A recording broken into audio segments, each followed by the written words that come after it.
Oh, yan guys, meron naman tayong Kia Sportage. Yan. Naging problema ito, hindi maandar guys.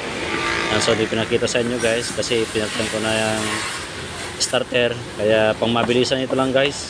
Ayan. So na-check ko na rin yung fuse niya sa relay. Ang problema yung relay niya, nasunog. Yan guys, dyan ko sa ilalim guys. Dyan, oh. Bago na po yung starter gas, na-install ko na yan guys. Yan, kita ninyo. Yan, bago na yan guys. Replacement lang yan guys. Yung binili ng may-ari para makandar lang unit. Mahal kasi yung bago guys, mahal yan yung bago, original starter, motor nya assembly. So ayan guys, okay na. So ayan guys, ini-check ko muna kung meron pa. Ayan guys, oh, pero talaga yung kanyang relay sa starter relay nya. Ayan, so restart ko na guys. Ayan,